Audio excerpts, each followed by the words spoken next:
platforms. We are on Rumble and YouTube in a simulcast. So I just got to bring up the individual channels here so I can see what's going on. I don't see any comments on the YouTube side. What am I missing here? There we go. Okay. So that's good there. So hold on a second here. Let me process the Rumble side to make sure I can see everything that you guys are saying. Okay, we're all set. Now, again, to remind you all of the format is 30 minutes of the given topic, which is about digital currencies. And after that, it's a Q&A, and you can ask me anything. And if you don't want to stay beyond the 30 minutes, you don't have to. The given topic will end at the 30-minute mark. So you don't have to say the video's too long, okay? Because it's very tiring to hear that. It's like every week I got to hear that same comment.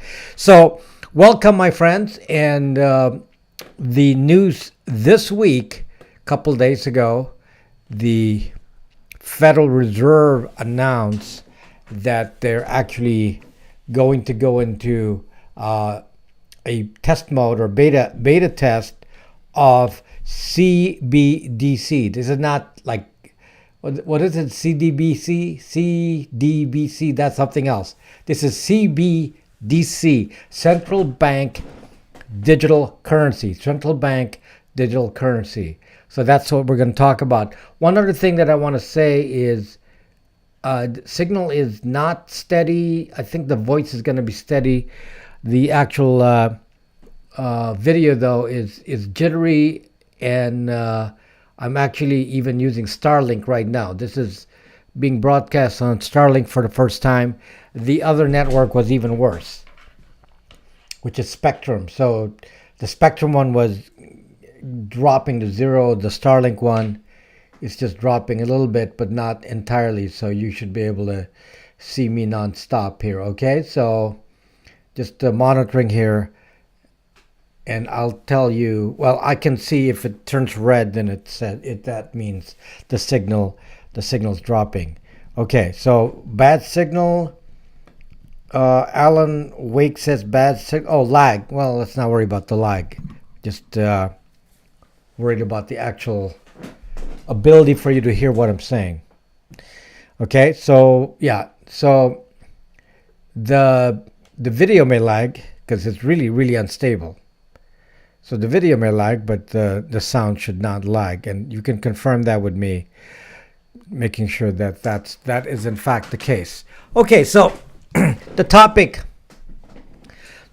is about CBDC. The other one is, that cannabis thing. That CDBC. I can't even remember what it is. I think that's CDBC. This is CBDC, Central Bank Digital Currency. So what's that all about? And I have a couple of videos on that topic. And basically the idea is that the US wants to basically follow China, because China is already doing it. In China, they don't hardly use cash anymore since this last couple of years. They've actually been using an app. They actually use WeChat app. CBD. There's no C. Okay. There's this actual app they use called WeChat, owned by the Tencent company, which is tied heavily to the CCP. So every person in China not only chats and sends messages on WeChat, they actually make their purchases using a WeChat app. So when you are in China, you do not use cash, and you're forced to use a WeChat app. Now, this is very interesting, because if you use a WeChat app, the WeChat app is censored. It's completely censored by the government. So if you're the Chinese government. So if you are speaking against the government, for example, they can cut you off on WeChat. Unfortunately, getting cut off from WeChat is pretty serious over there, because getting cut off from WeChat means you get cut off from your money. You get cut off from your money. Well, let me just tell you something interesting here. Here in California, here in Los Angeles, new restaurants are opening now. A lot of restaurants closed because of COVID. New restaurants are opening with signs clearly saying cashless. We don't accept cash here. Many stores here are on a cashless mode, and that really worries me. I understand why they think it's a good idea to go with cash, and that's really the problem here, but which we'll get into. But the main issue is that the government was saying this past year that we are going to pursue central bank digital currency, meaning a digital dollar. We're going to be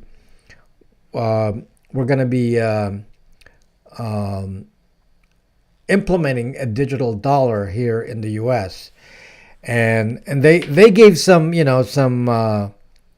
some guidelines, which I discussed in another video that's actually false, about the fact that the digital dollars are supposed to be privacy focused and focused on preventing fraud and things like that, and those concepts are not compatible.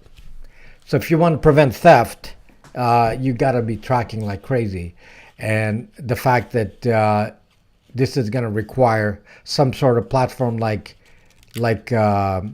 kind of like a WeChat. They're going to be implementing this.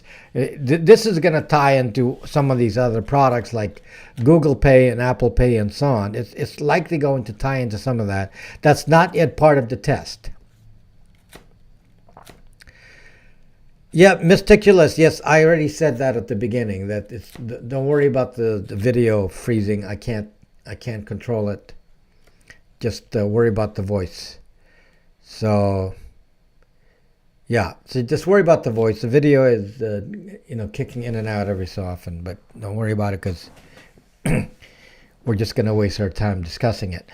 So the nice thing about Starlink is that it's not dropping to zero. It's just dropping down a little bit here, but it's like 80% okay, and then 20% it drops down a little bit, and that's when you see the little lag. But it's 80% okay. If I went to Spectrum, it's like really bad. I mean, it's dropping to zero. It's actually disconnecting, so I can't even use that. So don't know what it is. So yeah, so this is the first time I'm using Starlink to do a live stream. I think I figured out what was wrong with my setup before. So hopefully this is gonna do it. Yeah, I know it's cutting off right now. So it'll be okay as long as the voice is good. You love Starlink in Wyoming. Do you love Musk, or are you one of those that are anti-Musk? There's a lot of people who are anti-Musk nowadays. So anyway, I'm not anti-Musk, by the way. So Hodel On is here. Hello, Hodel On. How are you doing? So anyway, the problem that is really distressing about all this is the premise is that digital currencies, and this is the way they're pushing it. They're pushing digital currencies as something that is going to just be supplementary to cash. They're not going to try to replace cash with digital currency. They're just going to supplement it. It's an easy way in. Easy way in. Here's the problem, my friends. The problem is that you, meaning the average consumer, all of us, many of you are not watching this video. They're the ones who will be pushing digital currency for absolute use, meaning they're not going to take anything else. They're not going to take cash. They're not going to take any alternatives. And we're going to be stuck using digital currency only. As I told you here in LA, yeah, the signal I know is dropping right now. here in LA, the number of restaurants that are actually cashless is pretty high. I mean, very, very high. I mean, it's hovering around 90% right now. So, I don't know if it's the area that I'm in, but it's really, really bad. And the reason is everyone says, "Oh, it's convenient." Yeah, that's a problem, guys. The convenience to you is going to go kill us all here, because what happens is, because the restaurants say, "Hey, it's convenient, we should go with digital currencies because it's convenient for the customer. Customer's going to love us for it. So let's go digital, and we don't have to carry cash. We don't have to worry about, somebody robbing us of cash. So we'll just go all digital. It'll be perfect, and everybody will be happy because this is California and everybody's into that." So that's the premise. So what will happen is that the consumer will drive the move to digital currencies, just like it has happened in China. So in China, the average citizen says, "Oh, we don't really care that, government is in the middle of every transaction and knows everything we do. We don't really care about that because it's convenient. All I have to do is do WeChat, and I just have my WeChat app, and they deposit my paycheck, and I just do WeChat, and that's the way it is in China, and they want to do the same thing here." Okay. Now, some of you may not understand the effects of this, which is really sad. Because this is not like cryptocurrency. Let's say that we're talking about cryptocurrency here. Let's say you're talking Bitcoin or whatever, which is really funny because some of you are actually saying to me, even on the live streams, saying things like, "Oh my gosh, I'm never going to get involved with crypto. I'm not ever going to do anything with crypto. This is all a scam. It's all whatever the thing is." And of course they're going to say, "Oh, FTX went down. So here's another example of crypto being bad," and so on and so forth. Well, trusting FTX is one thing, but crypto is a completely different story in general. Crypto is based on something called a decentralized architecture. Decentralized architecture. Now, what happens with a decentralized architecture? No one has power. No one has absolute power over the standard cryptocurrencies, the popular ones like Ethereum and Bitcoin. Yeah, they may have power over XRP. I think Hodalon is a big fan of XRP. But in general, these are decentralized platforms. And because there's no way for somebody to monitor, there's actually no central authority that can monitor your transactions and say, how you're spending and managing it by tracking your activities on a particular cryptocurrency. They can't do that in general when you're using any of the standard cryptocurrencies. Now, that's not true of a central bank digital currency. This is like so some of you are saying, "Oh, I'm not going to use Bitcoin. I'm not going to use any of that." Well, yeah, you're stuck. You're going to be forced to use the central bank version. They're going to say, "Well, at least that's based on real money because crypto's not based on anything." This is like, it's just some of the stupidity of some of these statements. When you buy crypto, you got to pay for it. Crypto doesn't come free. Okay, so let's say you got to go get Bitcoin. How the heck do you get Bitcoin? You go to Coinbase, for example. You have to buy Bitcoin with US dollars. So obviously somebody is willing to exchange Bitcoin with you because somebody paid US dollars to buy Bitcoin, and it's a ledger and it's immutable. You can't screw up a Bitcoin ledger. So there's proof that you actually put Bitcoin dollars in there. It's no different than, let's say, a money order. A money order isn't worth anything in theory. Same concept. You go to the post office or to a bank, and you give them cash, and they give you a little piece of paper and say, "Hey, it's worth something." Well, it's no different. Same concept. But the idea of a cryptocurrency is a lot different than a digital currency managed by the central bank. Because the central bank one is centralized. And that's a key word here. Decentralized versus centralized. And this is the difference, guys. So because it's centralized, there's a single database. So if you're going to spend dollars, and each one of us is going to be assigned this is obviously going to happen. We're going to be assigned each a CDBC, a central bank or digital dollar account, probably tied to your tax ID, your social security number. It's going to be a digital account, and you're going to be given that. And then anything you buy, anything you do will then be in this central database. Well, heck, there's not even any small purchase. If what's happening in Los Angeles is any indication, everything will be cashless, and I'll be forced now to put all my transactions, in theory, into one database. Of course, you can still use your MasterCard Visa, so it goes into a different database, but that's not a problem. The government has access to that. So every single Zucking purchase will be known to Big Brother. Every single thing. Every single thing. Every single donation. Every single purchase of chewing gum. Every single use of Uber. Every single time you use Uber Eats. It's not only known to Uber Eats, it's also known to the government. So government can actually really, really clamp down on what you're doing. Now, that's okay as long as you're, in line with government thinking. There's no issue. If you're in conformity with the government, and this is really the thing about digital currencies and what it breeds. It breeds conformity. You have to be a conformist. Because if you're a conformist, you'll be like they are in China. Everything is okay as long as you conform to the leader.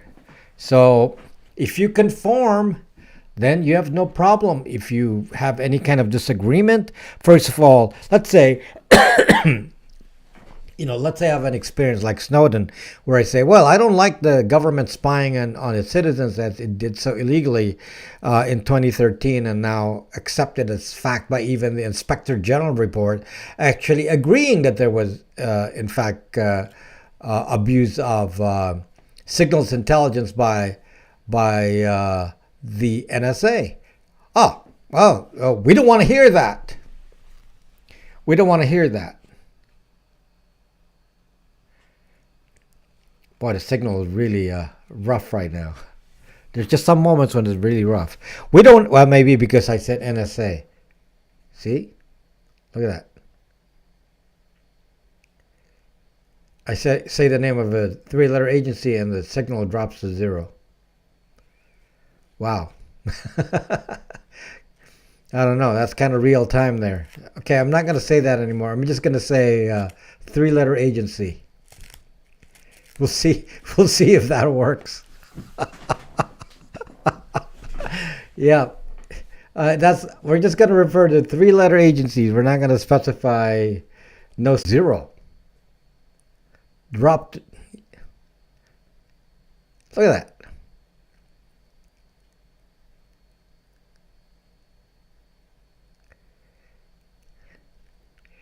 Wow. The signal's actually dropping to 0 when I started mentioning names. So yeah.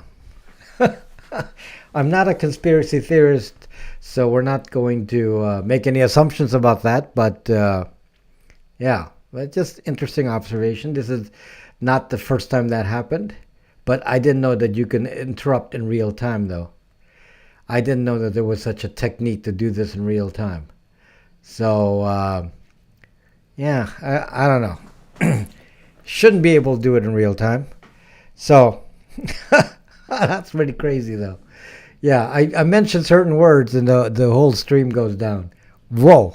Anyway, my point is, if you centralize a database, you're actually giving centralized power to the Federal Reserve.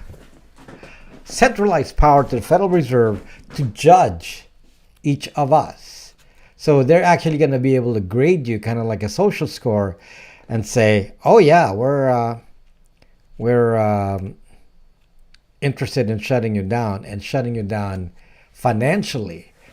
I mentioned in a prior video how they were able to do that, with the various players and platforms, even like platforms like Gab, where they shut them down financially, and some of the other platforms that they presume to be conspiracy theories, because conspiracy theorist platforms, or I mean creators, and they shut them down completely. Okay, now that power is pretty absolute. Now in China, you cannot speak against the government. You have to be a conformist. And this is really, it kind of ties into that. Because it's not just saying, oh, I'm going to like the convenience of a digital currency without understanding the consequence of that, especially in a fractured society as we have now, where there's a lot of extremes fighting. There's almost nobody in the middle anymore.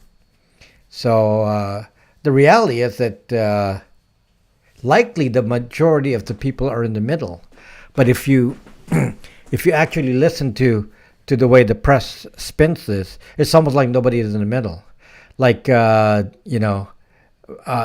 way it looks, some of this is true, but some of this is not true.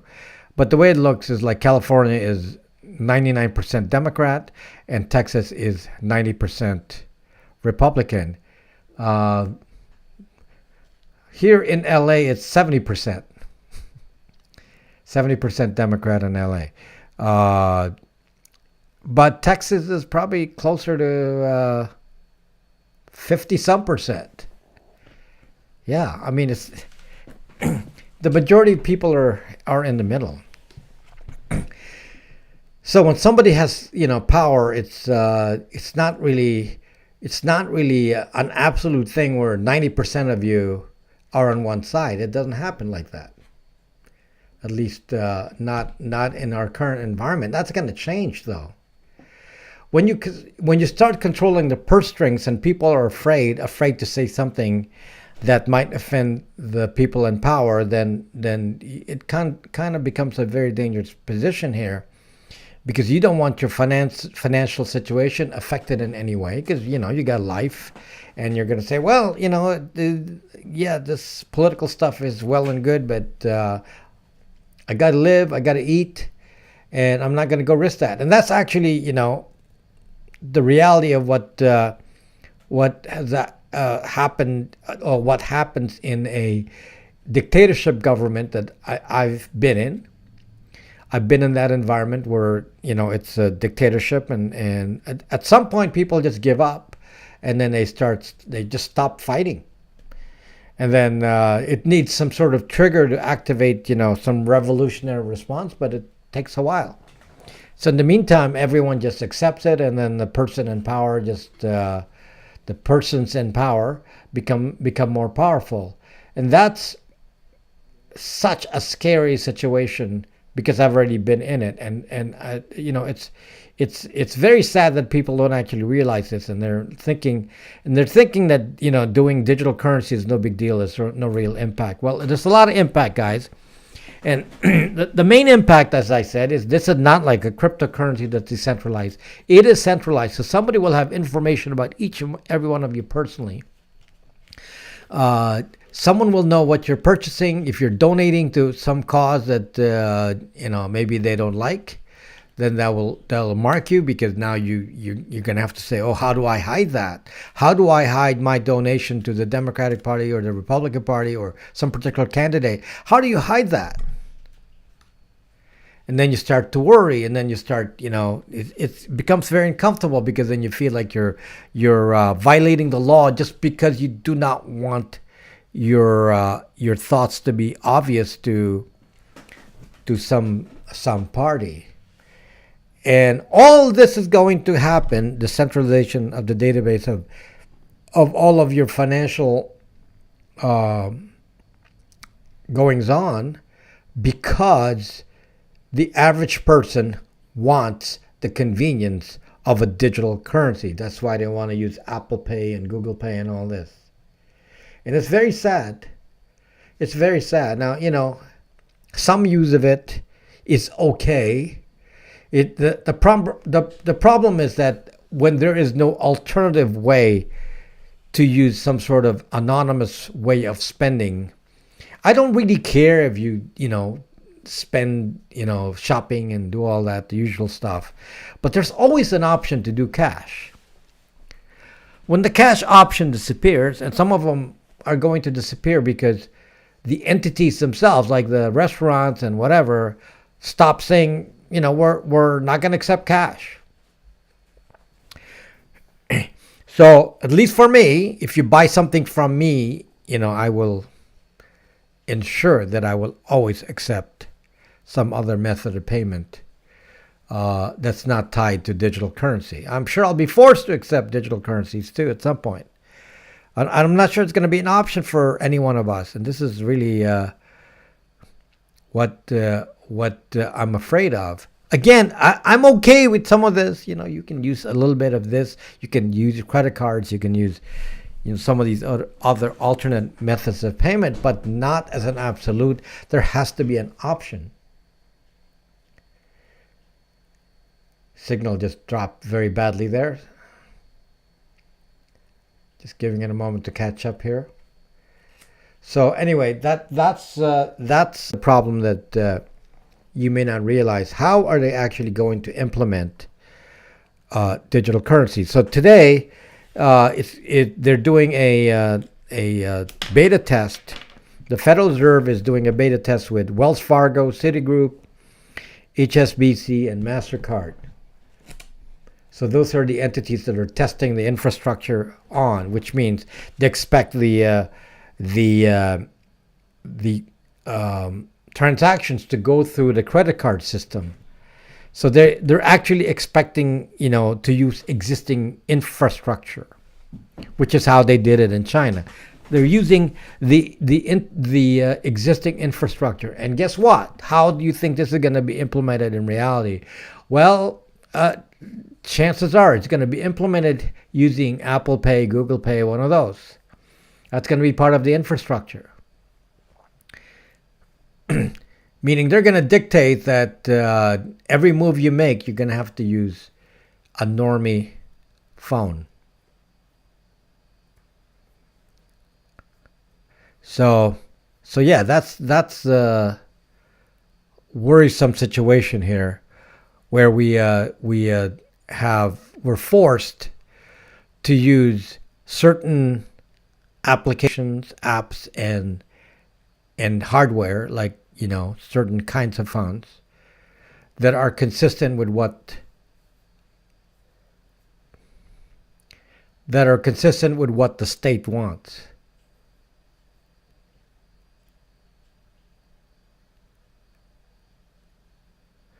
Wow, that really the bit rate there dropped really, really bad. So I know it's very, very unsteady. I apologize for that, but there's not much I can do, as long as you can hear my voice. So anyway, that's the scary part. Is this is no longer theory. When I discussed it a few months ago, they were they were just in the planning stage. This is beyond planning now. It's actually amazing how fast they're doing this. So the Federal Reserve testing of this is happening for the next 12 weeks. So 3 months of this, and then could be that by the first quarter of next year they go live. That's quite possible there. So that's a worrisome situation, and keep an eye on it, guys. Keep an eye on it. So that's our concern for today, and that's a privacy concern for all of us. Okay, now before I continue on, let me just talk about my sponsor. And the sponsor of this channel is Linode. Linode has been my sponsor for a couple of years now, and happy to say that Linode will continue to be my sponsor for the next year. So that's working for them and working for me. So I'm very happy about that. If you use the code linode.com, Rob Braxman, now I have it there in uppercase. You may want to try in lowercase. It should work both ways. But if you use that code, linode.com/Rob Braxman, either in lowercase or in uppercase, whichever one works. It's worked with both in the past. They're going to give you $100 credit, which you can apply to your use of services on the Linode data centers. Now, what do you do with Linode? Linode is where you need a server in the cloud. So if you need some sort of cloud services, Linux servers, websites, domains, something you want to run on a server remotely on the cloud, then you're going to be looking for a cloud provider. And I've worked with so many cloud providers it's over the years. And I still work with a few even now, but my main one is Linode. I've been using Linode primarily. And saving tons of money. Linode really has given me some options where I'm not losing money compared to, let's say, AWS or GoDaddy or any one of these other options. So if you want a solution that's less expensive with the best tech support that I've seen in the industry, then please think about using Linode, because they have really amazed me. Linode is now part of Akamai, so it's now called Akamai Linode. And that hasn't changed, but they're using the funding from Akamai to open up. They're doubling the data centers. There will be a lot larger organization than it is today. Okay, so I'm going to to now focus on your questions here and your comments. Use XRP? Why? To me, XRP is kind of manipulated. So, yeah, I'm not a big XRP fan. It's not my idea of decentralization. A decentralized thing. By the way, hopefully the move to digital currencies will spur people to say, well, if I'm using digital currencies, I might as well use cryptocurrencies as well. Cryptocurrencies are decentralized, so they're not subject to a power play by somebody else. They can't be recorded in attached to identity like they can with a digital currency. So yeah, consider introducing yourself to cryptocurrencies. Cryptocurrencies have dropped in a major way in price in the last week because of FTX. So FTX, one of the exchanges, went bankrupt, right? And that resulted in fear, and a lot of people dumped their holdings of crypto from the exchanges. So a lot of people took their money out of the big exchanges like Binance and Coinbase because they were afraid of that. And really, you should always be afraid of putting your money in an exchange. I don't put money in an exchange. Yeah, you may put money in exchange temporarily, maybe to trade if you're doing some trading, but generally, I don't do that. What your strategy should be is to put your crypto in a wallet that you control. So yeah, control your own wallet, control your own life. Don't let somebody like Coinbase or Binance or somebody like that hold your money, hold your crypto. It's not a safe thing. So in a way, you're centralizing something that's supposed to be decentralized. So some of these places, they're, like I believe like a Coinbase holds, they said 55,000 Bitcoin. I mean, they're holding like billions in Bitcoin money. These exchanges, and what if they go broke? What happens to your Bitcoin? They have the wallet; they can control it. So yeah, we don't want that, and I don't recommend that you just maybe for short-term use you have to transact something and you go to an exchange to transact, but move your money out, move your crypto out and move it to a wallet. So yeah, what about thoughts on GabPay? Uh, yeah, that's not a cryptocurrency thing though. It's just a way to kind of like a PayPal equivalent is GabPay, right? At least that's my understanding. It's just some sort of like a PayPal. So yeah, what is a good crypto wallet? Easy to use. I don't know. That's by that depends on the crypto. For example, I use what do I use? I gotta find the name here. Ether. So I use Exodus for the Ethereum ones, and what's the one I use for Bitcoin stuff? Why can't I remember right now? It begins with E.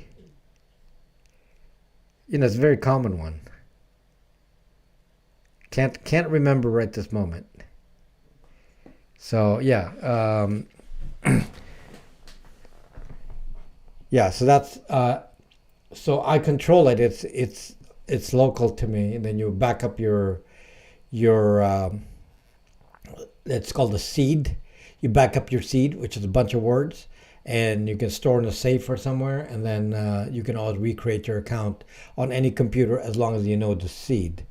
So yeah, I don't use ledgers and all that.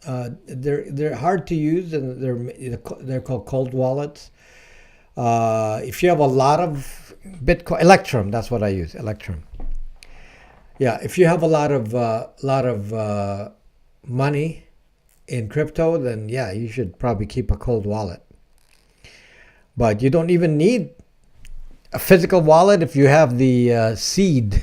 If you have the seed, you can just basically even delete your let's say it's Electrum. You can delete your Electrum and nobody will know what it is unless they have the seed. If you have the seed, then you can recreate it. So in a way, if you delete the wallet and you have the seed, then you're pretty much offline because there's no computer. So anyway, um, let's see. Just working with a doctor who charges 75 per month. You have access to him at all time. What the heck is that all about? Okay, that's nothing to do with me. Okay, we need more DeGoogle phones. Why do you need more DeGoogle phones? That we already have a DeGoogle phone. It's called Brax 2. By the way, we fixed the bug with the camera on Brax 2. So you'll probably get the update on Tuesday. So I already have the beta. It's working great.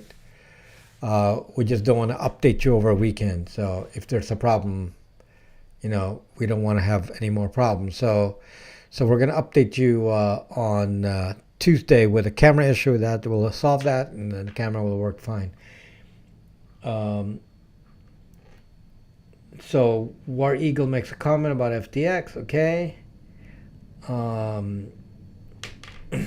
I have to be cautious of what I discuss when it comes to crypto here on YouTube, for example, because there are certain topics that YouTube doesn't want as part of the censoring.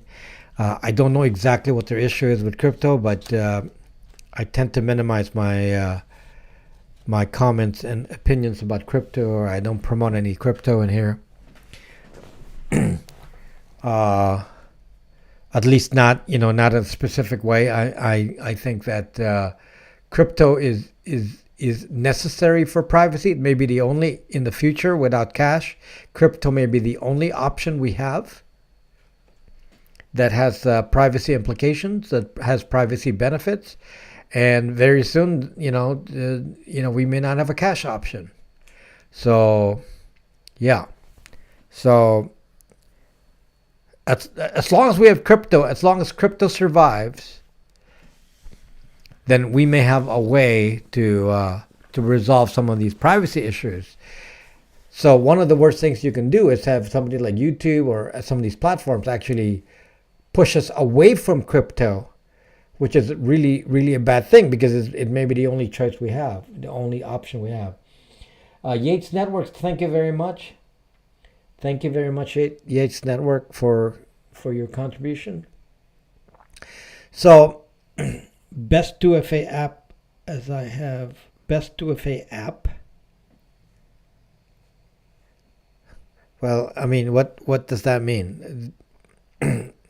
Most 2FA require you to have texting.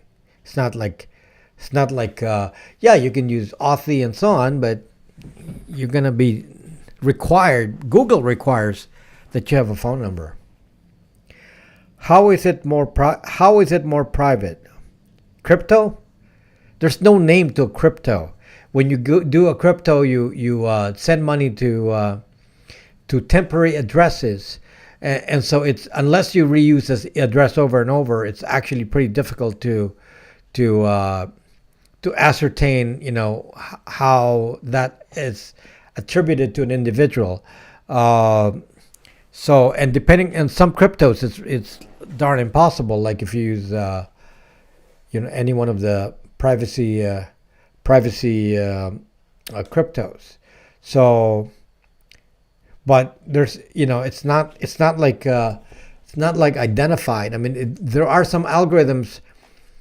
There are some algorithms for detecting high levels of activity that you may be able to associate to a wallet when there are large chunks. But for normal activity, no one's going to waste that kind of time to track, $100 here, $100 there. That's not gonna work on Bitcoin or Ethereum. So it's quite private. It's very private. So so unless you're a criminal, this is the only private way we have that's similar to cash. For example, if let's say you want to purchase a VPN and you want to purchase it, without any kind of identity, then it would be nice to be able to purchase with crypto, right? So if you hold the keys, you are the bank, right? So that's what happened with FTX. You put your money into the exchange. The exchange then is holding your money in trust. If they screw up, then your money's gone. So Garange, how do you pronounce that? Garange. Forget that. You're now talking about a specific OS that I do not like. Stick to MicroG. It's bullshit. Some copy of, you copy the routines from MicroG and call it Sandbox. Yeah, come on. That's BS. That's BS. Don't buy into some of these, toxic kind of communities that think they know what they're talking about, and they really are just bullshitting you. And they come in here and say, "Oh, this guy, this Rob guy's a scammer." Yeah, right. They're the scammer. A lot of them are scammers. By the way, some of you may have remembered that I get interviewed by David Bombal, which is a pretty big channel, with over 1 million subscribers, and he just talked to me today. And apparently the video, I didn't think the interview video I did with him, I didn't think was very popular compared to his normal videos. Because he gets easily 40,000 views very quickly, like in a day, which is like incredible. And he just informed me today that the interview video that I made with him now had 500,000 views. It's like, whoa. So YouTube fed it over time. It didn't at the beginning. There's a certain number that go watch it, and then later on they feed it and more people watched it. And yeah, so that's pretty incredible. So I'm actually surprised. So yeah, that's very nice. I wished him success, and I thought maybe I was kind of depressing his channel because the interview didn't do too well, but apparently it did. It just takes time. So that's great. That's great for him. So is Gab safe? Yeah, I'm sure it's safe. What does safe mean? I mean, don't use your real identity, then it's safe. Safety is up to you. If you go into any platform, I don't care which platform it is, and you're going to use your real name and then you use your real number for 2FA, and you use your regular email, and you don't care about your privacy, then it is not safe. I don't care what the platform is. So be careful, because it's you have to be concerned about your identity. That's the number one thing in this channel that many of these channels don't actually understand, and that's identity, or the actual official term is pseudo anonymity, where you're not completely anonymous. You're just not. It's not connecting directly to a real identity. And that's really important in social media. I mean, in a way, you can't hide, let's say, from the government. Let's say you get a SIM card, you have to show your ID when you get a SIM card, give them your social media. Not necessarily hide, but obfuscate your identity by using some simple rules. For example, use a different email for social media, use a different phone number for 2FA, as I've suggested in several videos. And don't use your real name. Kind of basic. Okay, so it's a very, very basic thing, and if you do that, then any platform can be safe. For example, can Twitter be safe?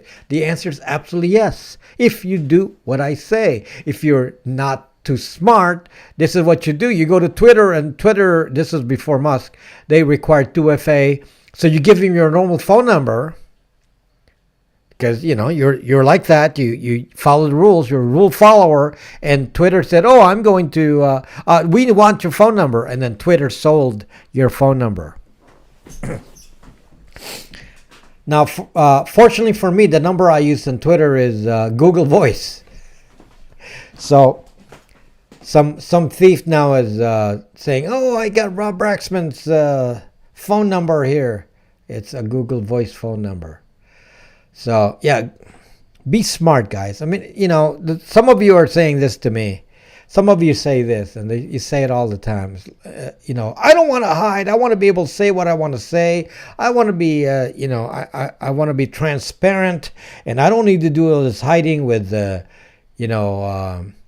things like the Google phones. I don't need any of this. I'm just going to go out on social media, use my real name and say what I want to say because they need to hear from me. It's like, suck. I mean, you're like going into a battle saying, "Hey, I'm tough. I'm going to go in there without a gun. And I'm going to go into battle." And you don't have any way to defend yourself. And hey, I'm tough. I run fast, and I'm loud. I'm going to go out there and shout and scream and tell them to give up and surrender, but I don't have any way to protect myself. That's exactly what we're dealing with here. Don't be so naive. Do you think the world is so simple that all you have to do is utilize your freedom of speech like that's some sort of special power? No. The power is being able to speak and not tying your speech to an identity. That's real power. Because you can say whatever you want. That is real power because there's no consequence to it. Okay? You basically have the freedom of speech minus the consequence. And that's what hiding your identity or doing pseudo-anonymity does. Okay? No, it's worse than no ammo. I mean, saying you're going to go to social media and use your real name and be blatant about your political beliefs because you're so anti big tech and you want to attack big tech constantly, and they know you and they said, "Ooh, we know who this person is exactly. We know his Google ID. We'll bash him with messaging, specialized messaging, to make him feel really stupid." And then everything you search for and everything is just manipulated. In fact, they may want to intentionally trigger you. So I see some of these people who talk on Twitter, for example. So I went back to Twitter. I left Twitter many years back, and I went back. Twitter was very important when I was on Periscope, because Periscope, the platform I was owned by Twitter. So Periscope has been shut down, but I still had my Twitter account. And there was just so much censorship, and it was so toxic, so much censorship that it was just, it was just a very bothersome platform to me. So anyway, I went back to Twitter. So if you're on Twitter, you can go find me, Rob Braxman Tech, and depending on how you guys communicate over there. Maybe I'll do more on Twitter. And right now I'm just posting videos and staying away from the fray for the most part, because it's like everything is so much about extreme infighting, between sides, and mostly political sides. And I'd really like to promote more of a middle ground where people actually listen. This idea that we need to be pushed to such opposite sides of a spectrum, when in reality, if you actually become honest with yourself, most people have a wide range of beliefs that may not be consistent with their political party. But if you look at the way the political parties are, they have a strict list of topics on each side, and it's assumed that you go for one or the other. That whatever the party leader says, that you follow that, and if you do that, if that's the way you believe, then you're pretty much sheep, because many times they contradict themselves. Certain beliefs on one side may have been the opposite belief some years back. I'll give you an example. Currently, the Trumpers, the MAGA side was into protectionism instead of free trade. They were actually, thinking about putting tariffs and so on against China, and that's the protectionism that they were trying to implement. And at one point, Clinton was actually the one who was pushing the NAFTA trade agreement, and there were some things that you would normally associate with Democrats back in the day, but free trade was being pushed by Clinton for the North American Free Trade Agreement, NAFTA, which Trump later wanted to get rid of. So now that's very interesting, because historically, the parties has always been, Democrats were pro-labor and they were pro-protectionism because they wanted to protect local industries to stop them from going internationally. And now that's changed. Now, the branch of the Republican Party that follows Trump wants to do U.S.-based industries and to really deprive China of some of those industries, even though it's cheaper to make them in China. This is very interesting stuff, because it shows that you can spin an idea. If the leader of the party can spin the idea a certain way, they can actually push you into a belief that's maybe opposite what you've always believed in the past, like free trade. Let's say if you've been always been a supporter of free trade, then many of you will have changed now and say, well, our leader says free trade is bad, so now it's a bad thing. It's like, but that's not consistent with whatever the party believed in the past. And this is the scary part about all this, how people just certain groups of people will blindly follow a leader into a certain belief structure that may not be even consistent with their own personal belief. It just, depends on who they're trying to convince to come into the fold. There must have been some focus group marketing that says, hey, we can get more people in the blue collar class if we become more protectionist. You see, it is a game. I'm telling you, it's a game. So if you're not consistent with your beliefs, certain people believe certain things because of their religion, because of their history, because of their financial situation, and so on. And if you judge for yourself, if you actually judge for yourself, you will find that we don't actually follow every belief. I mean, I'm talking not including the extremists, because there are extremists, but beyond the extremists, the people in the middle, you'll find that we are issue by issue. Certain issues we agree with, certain issues we're not, and that's probably the common person. And if we think like that in a way that we vote and act based on our beliefs, people will actually be more reasonable, and we won't be manipulated into this mode here where we're being polarized in such an extreme way in society.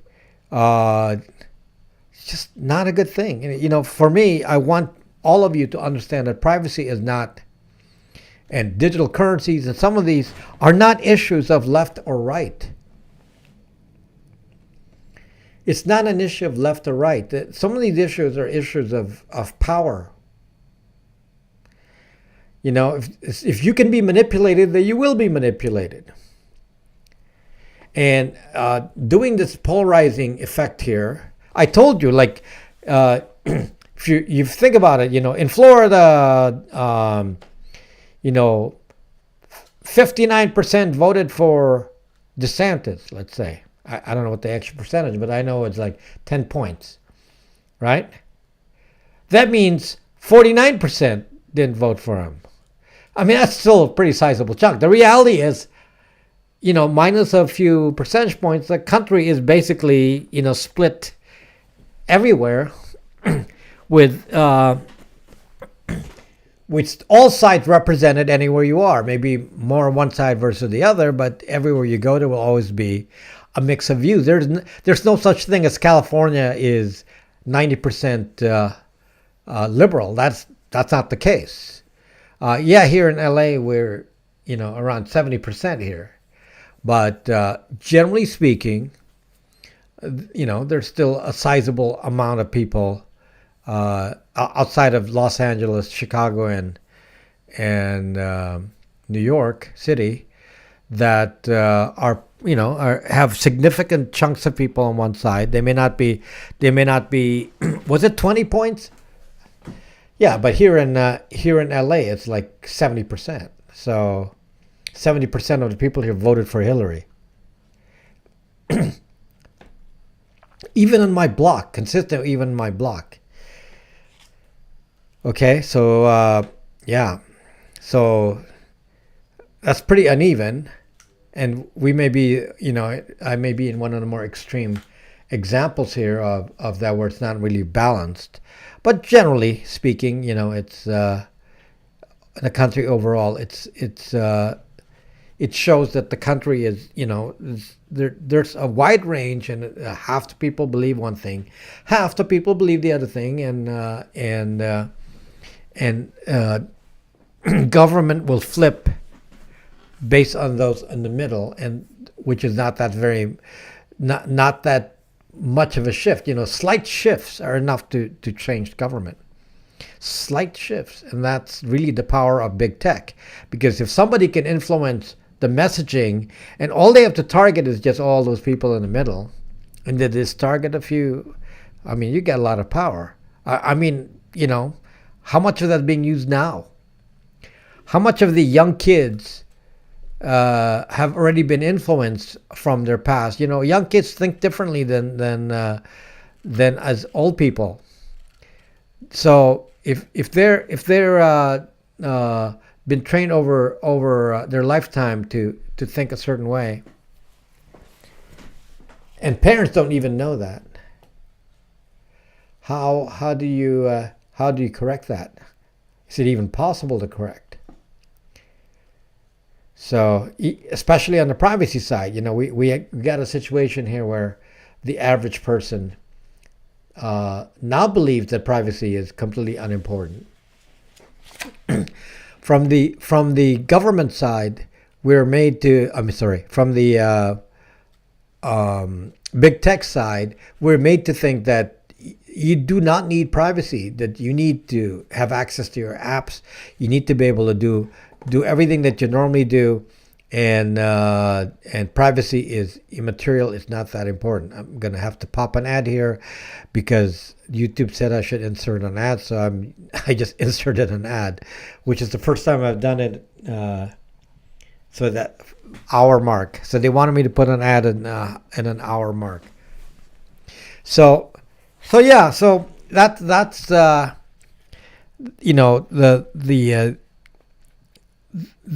in fact, that's one of the problems with sheep, going with digital currency, because they already use a phone and they're going to say, oh, it's really convenient to just use the phone to pay everything. And so I'm okay with banning cash. So many of these kids think that. I'm okay with banning cash. Not understanding that everything you do is now going to be in a central database, kind of like China. So, yeah. Thank you, Yates Networks. So, yeah. So, the privacy issue is not tied to politics whatsoever. However, because of the implications of privacy, why is there an implication? The implication is that if you want privacy, you want to be left alone. So yes, if you're going to attribute some political leaning on my end, I want to be left alone.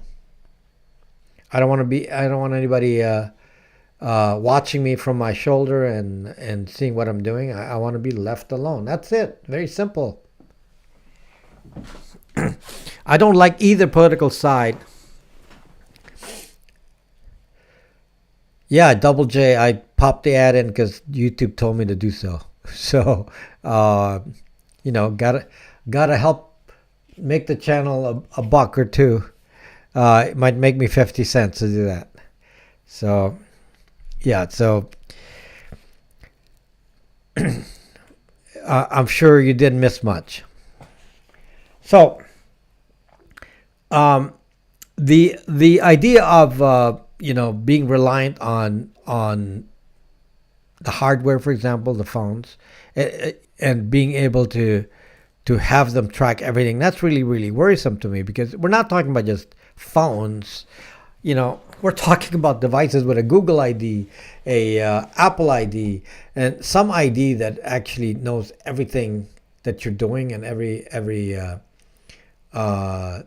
detail of the telemetry that happens on the phone. By the way, many of you will have read the news that Google settled a case where, I told you, and I've been telling you in so many videos, that some cybersecurity people are actually arguing with me about, that your location's tracked 24/7. I already told you this. I've given you the exact techniques. I've even gone into so much detail to actually tell you even the more technical details of things like SUPL and NLP and Wi-Fi triangulation and tower triangulation and all that in my NLP supple video.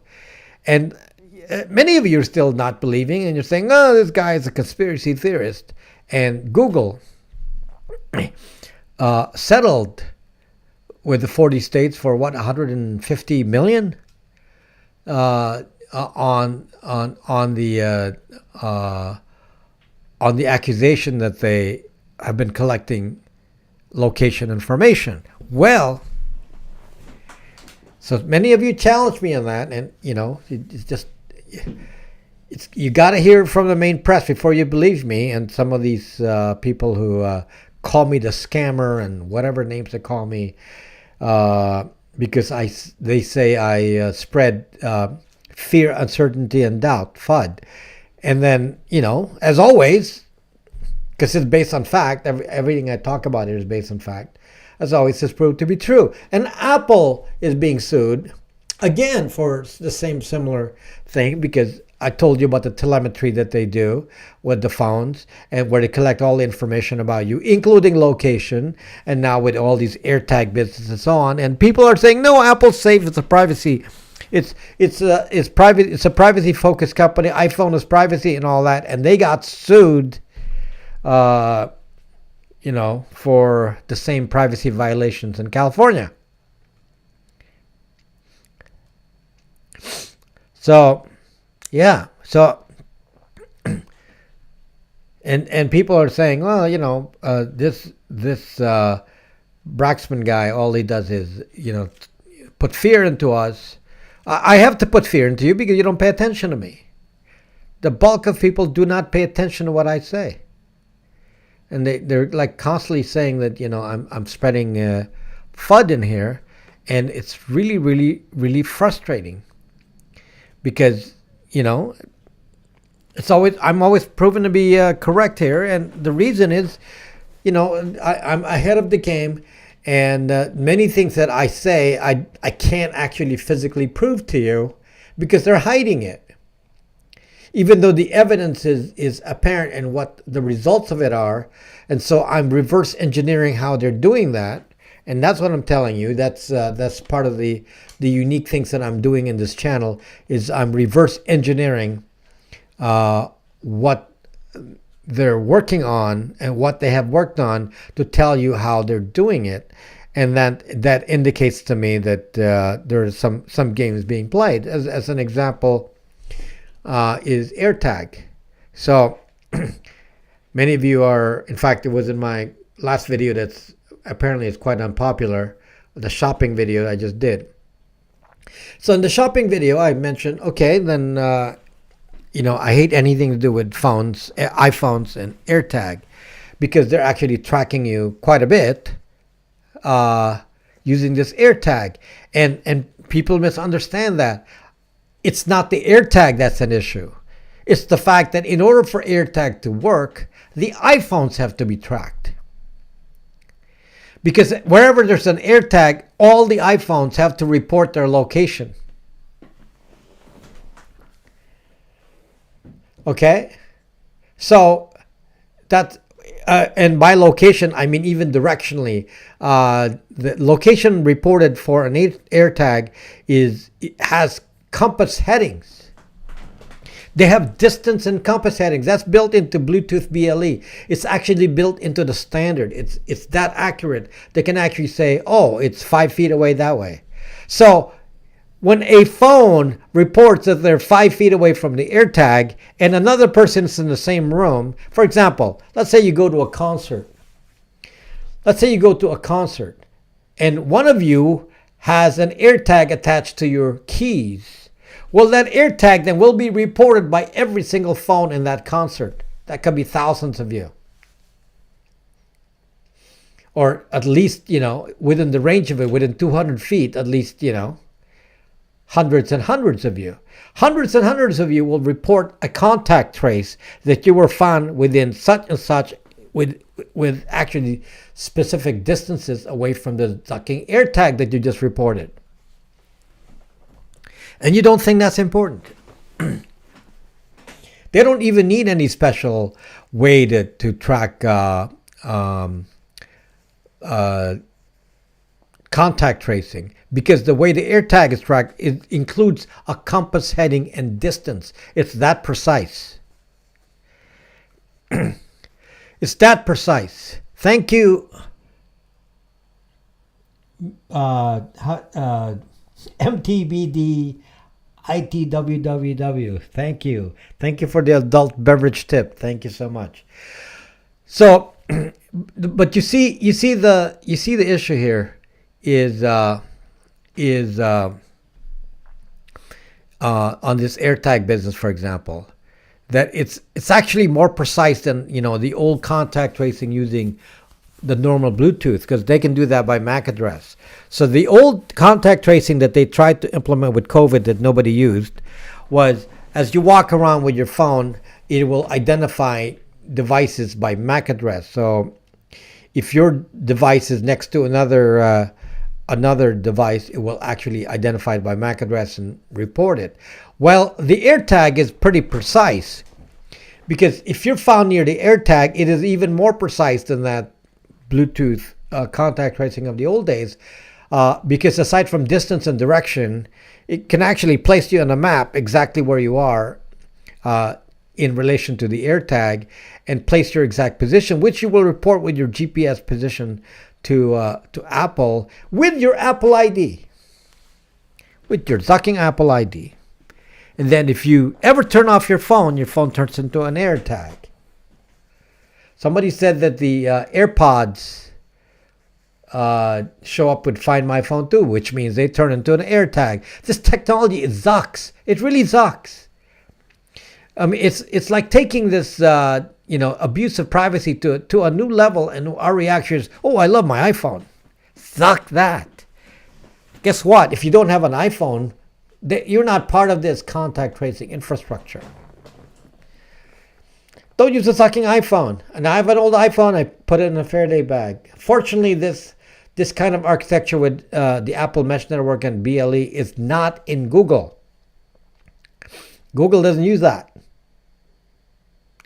So Google's still using the old contact tracing way, using the standard Bluetooth with MAC addresses. If you're using a Google phone, none of that exists.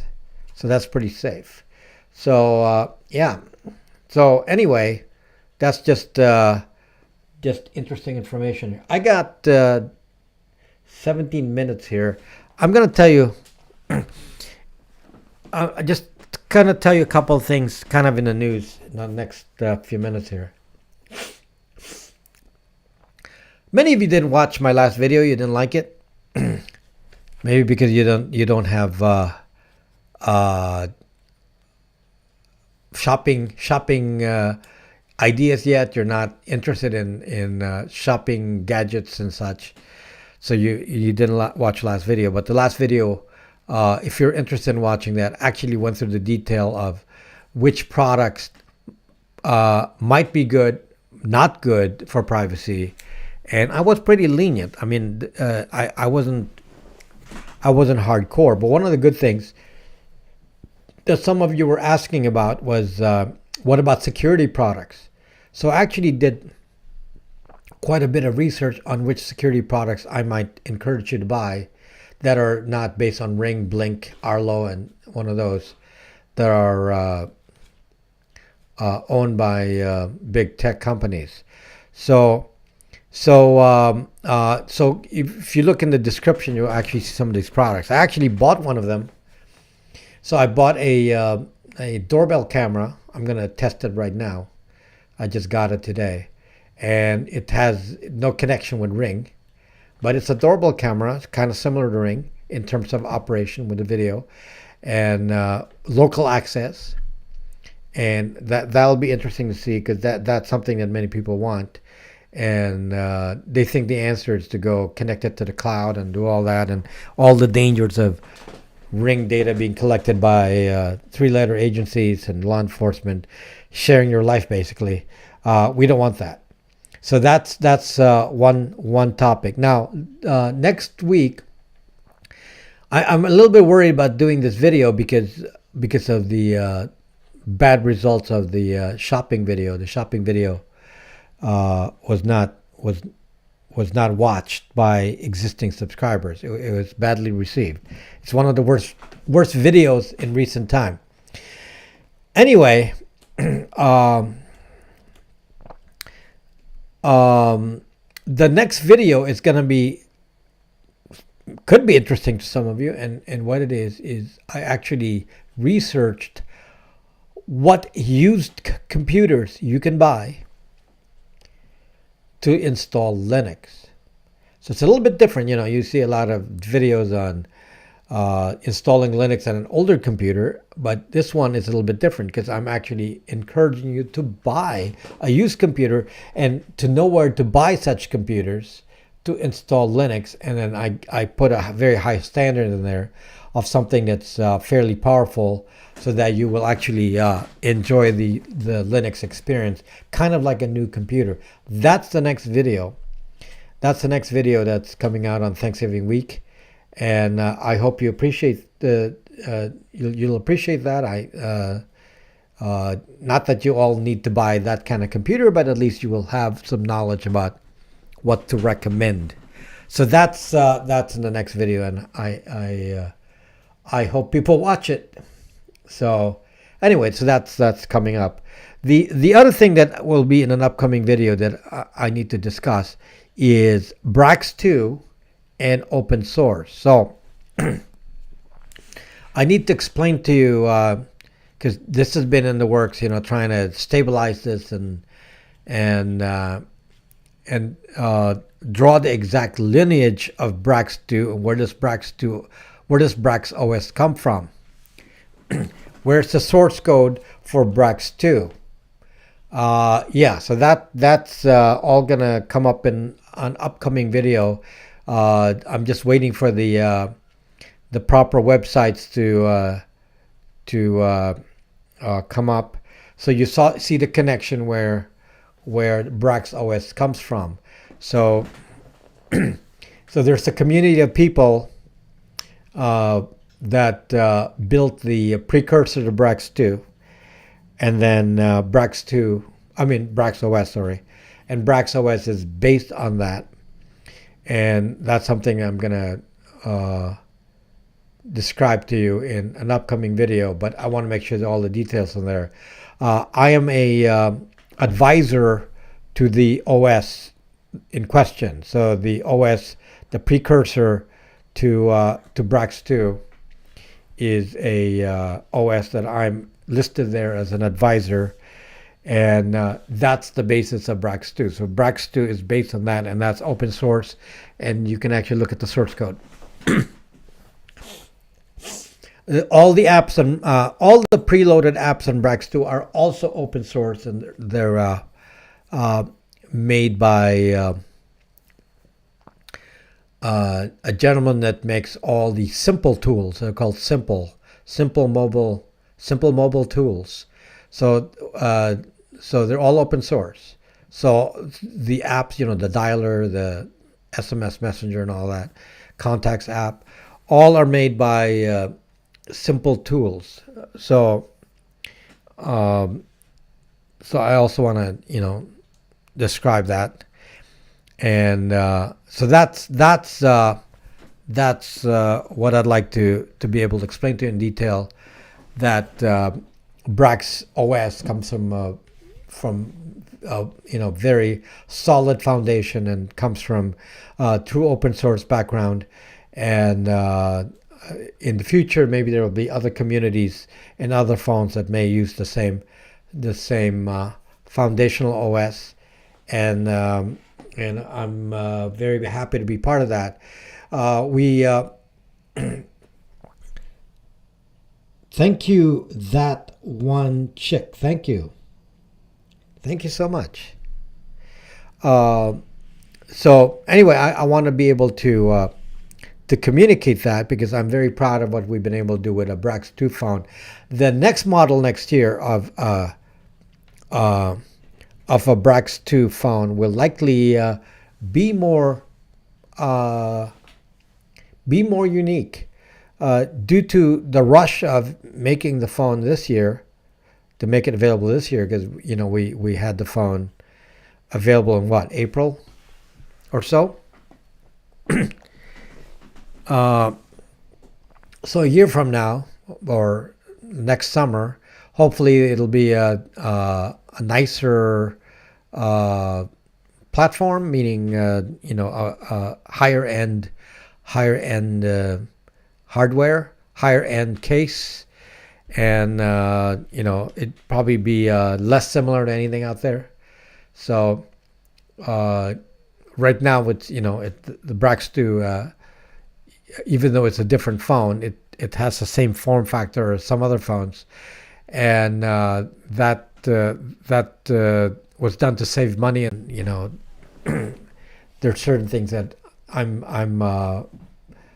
discussing. Things like aluminum case, for example, and glass, and there are certain things that will push the phone to more high end category. So if you have a Brax 2 phone, not only is the OS being improved upon, on a regular basis, there'll be some newer models upcoming.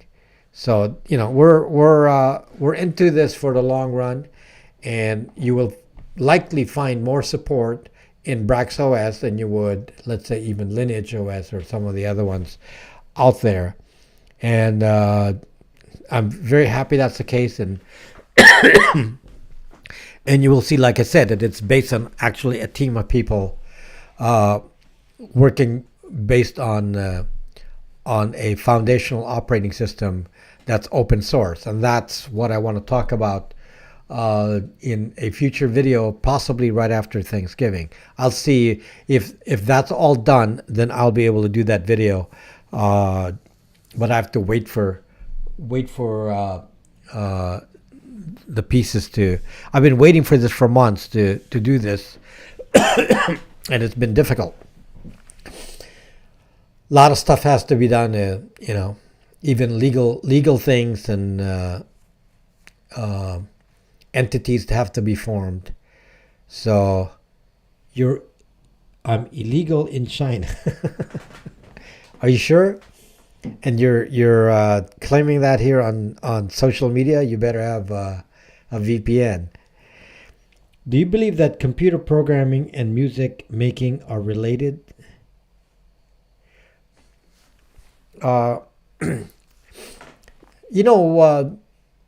A lot of people who play music with me, play improvised music, jazz, are in the computer field. I don't know if there's any connection, but from the people that I deal with, there is definitely a strong correlation between people in the computer field and doing computing and doing improvised music. Improvised, meaning jazz. I don't have any idea of, how it connects to non-improvised music, but it's improvised music. It's a big number. I don't know what the connection is. Maybe because we have time to do it. I have no idea. Some people say that like jazz is like math. So maybe, but Can we use a TextNow SIM in a Brax 2 USA? You should be able to use any SIM in a Brax 2 USA. Can't imagine why you couldn't. I mean, somebody has to test it to see if TextNow is a good service. However, in general, there should be no limitations. Because most of them, like TextNow, they're doing roaming, so should be it should be compatible with whatever networks are near you. So what's the issue with Rumble here? Is there somebody saying throttling? Movie Nut, thank you so much. That's very nice of you. There's not a lot of comments here on Rumble, but A lot of people watching on Rumble, actually more than YouTube. Right now, there are 575 people watching on Rumble right now, which is concurrently YouTube has 228. But a lot of you are not leaving comments on Rumble, probably because you're new to the channel. So I hope you subscribe.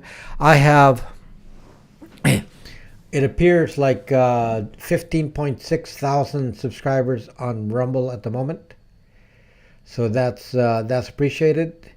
And yeah, so Rumble is growing little by little here. It's growing. I mean, it doesn't reach the levels of YouTube, which is at 378,000 subscribers. So yeah. So now I know why it was slowing down. Now I know why it was slowing down the network. Zuck. It was downloading Windows Zucking 11.